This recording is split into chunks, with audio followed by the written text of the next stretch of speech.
If you are interested in doing anything on YouTube this year, it doesn't matter if it's live streaming, uploading short form content, long form content, putting your podcast on YouTube, whatever the thing is, you need to know what's important now. And the fact of the matter is, even though there are tactics and strategies behind growing successful YouTube channels, shortcuts and hacks and tricks, they just don't exist. And that's regardless of thumbnails and titles that you're gonna see presented to you on YouTube, where people are promising otherwise. Because of this, the real path to getting results on any social media platform is developing the skills that you need in order to do so. But what are those skills? What exactly do you need to learn in order to thrive here on YouTube? First, you might have the most amazing live stream or the most amazing videos that have ever been on the internet. But if you can't get people to click on those videos and you can't get people to stop and look at your thumbnails for your live stream and then click on it and come into it, guess what's gonna happen?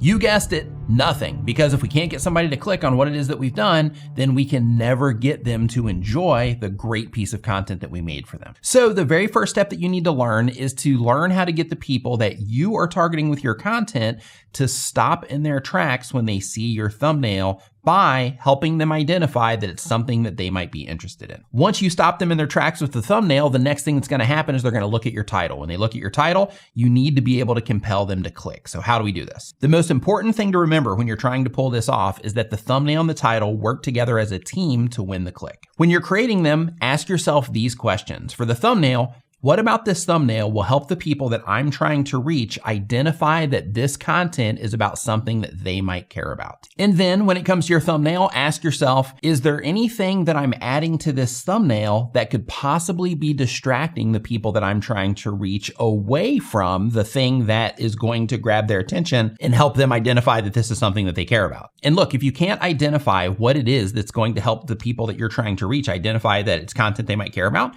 then keep working on it until it's clear to you what it is. Because if you just upload a thumbnail just for the sake of having a thumbnail, but you're not intentional about it, then you're going to lose the opportunity to connect with people that might otherwise love your content. Next, when you're writing your title, think to yourself, what does this title and the thumbnail, because remember, they're working together as a team, what do these tell the viewer about this content? And what about this title is compelling to where it would cause somebody to think, you know what, I need to see this video. And just like the thumbnail, if you can't come up with a good title that helps people identify what the content's about and also to compel them to click on it, then in that particular case, just keep working on it until you can. And if you're new to all this and you're having trouble writing titles, then in that case, I recommend that you do use something like ChatGPT or TubeBuddy or TubeSpanner to help you come up with great titles. The next thing you want to work on after you get good at getting people to click is presenting your content in an engaging way. And the reason for this is when it comes to how your videos perform on YouTube, one of the primary factors is watch time. If your live streams or your video content is getting a lot of watch time, that shows YouTube that the people that are viewing it are enjoying that content. That's why they're watching it for such a long period of time. So if you can present your content in an engaging way, it's going to help people watch your videos for a longer period of time, which will then in turn help your videos and live streams perform better on YouTube as a whole. And to be clear, when I'm talking about presenting your content, I'm not talking about just the structure of the content itself. I mean, that part's important too. But what I'm talking about is how you're actually presenting the content. How engaging are you as a presenter in your content? And this is important regardless of if you're doing video content, if you're doing live streams, if you're on camera, if you're not on camera,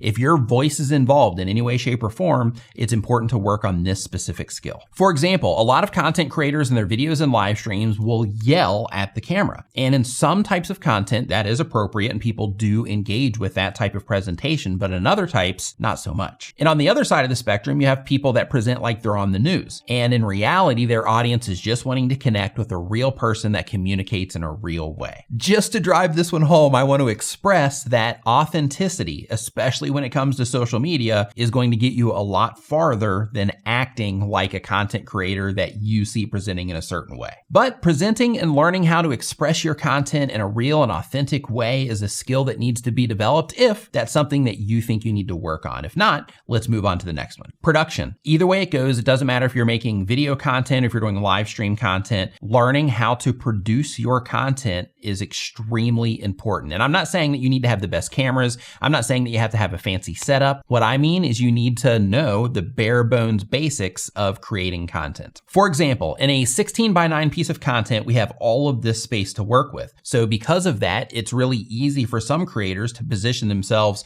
really low down here in the frame, which makes everything a little bit awkward, or maybe they're a little bit off center. And because of that, it also makes everything feel a little bit awkward and feel a little bit off, when if that person was just positioned in a better way through framing, it would actually make the content feel a little bit better and a little bit more natural instead of it feeling awkward. Keep in mind, it doesn't have to be perfect, but it is important to make sure that you are mindful about how the subject within your content is positioned in the frame. It's also important to make sure that you have enough lighting so that people can clearly see you and or the subject. You also want to get your sound together. You want to make sure that people can clearly hear whatever it is that you're saying, instead of your voice competing with a bunch of room echoes or background noise. You also want to make sure that your volume is loud enough in your finished production, because keep in mind, when people are interacting with YouTube content, they're hopping from video to video or live stream to live stream or video into live stream and all of that. And you want there to be some type of consistency to where when they come into your video, they're not struggling to hear it. Instead, they're like, hey, I can just come in and participate, and they're not distracted by all of the other stuff that could be wrong with the audio. There are videos all over YouTube to help you with all the things that we've talked about so far. I'll put some links to some down in the description to help you get started. And one quick disclaimer that I want to throw in here. Right now, the rise in authentic content is happening all over YouTube. It's happening all over TikTok and Instagram Reels. It's happening everywhere, where being fancy isn't necessarily the move anymore, because people are looking for more authentic content where they can just connect with the person. So because of that, again, I just want to reinstate that everything doesn't have to be fancy. You just want to make sure that you are being mindful of, am I making this in a way to where there's nothing that's going to distract the viewer from the value that I'm going to be delivering? If you just focus on that, you'll be fine, and then you can build from there if you choose to. Next, if we're going to be content creators, it's important for us to learn the ins and outs of all of the platforms that we're publishing to. In fact, just on YouTube alone, there are a ton of features that can help you in a bunch of different ways that, through my conversations with a lot of content creators, that a lot of people don't even know about. In fact, if you have somebody that is leaving comments on your videos, or they're chatting in your live stream, or they're watching your live stream replays and leaving comments there, you can put very specific words in what's called a blocked words list on YouTube. It's in your settings. And in that, if somebody says that word in their comment, then it's going to be removed from public view and nobody's even going to see it. This is great if you ever have somebody saying really bad things to you in the comment section, or if people keep repeating things that maybe you're insecure about. You can also ban problematic users on YouTube with just a few clicks. In your settings, for every piece of content that you publish to YouTube, there are boxes that you need to check if you're doing sponsorships or if your content is made for certain audiences. There are even boxes that you need to uncheck if you don't want YouTube modifying your content in any way. But the idea that I'm trying to express is that when you learn the ins and outs of the platforms that you're publishing to, it helps you be able to use these tools in a more effective way. And in some cases, it can help lead you to getting more views, more subscribers, and just doing the thing in a better way. Another skill that's really important to develop as a content creator is learning how to plan your content around a specific goal. For example, if you're just publishing one video or one live stream and you're just thinking one video and one live stream, what are you going to do next that will bring people back to the channel? As a content creator, we also have these metrics that we're trying to achieve, like generating more revenue or getting more subscribers or getting more view counts or getting more people coming back to the channel. If you're publishing the right content at the right time to help you serve those goals, you're going to achieve all of them faster. But being strategic about these types of things helps us achieve our goals faster, but it also helps us serve our communities in a better way. So what you want to do for this is you want to zoom out of the content that you're publishing, and you want to look at it through this particular lens. You want to say, okay, over the next 30, 60, and 90 days, what videos am I going to be publishing, or what live streams am I going to be doing? What value is each one of those going to bring to my community? And what value is each one of those going to bring to me in terms of the goals that it's going to help me achieve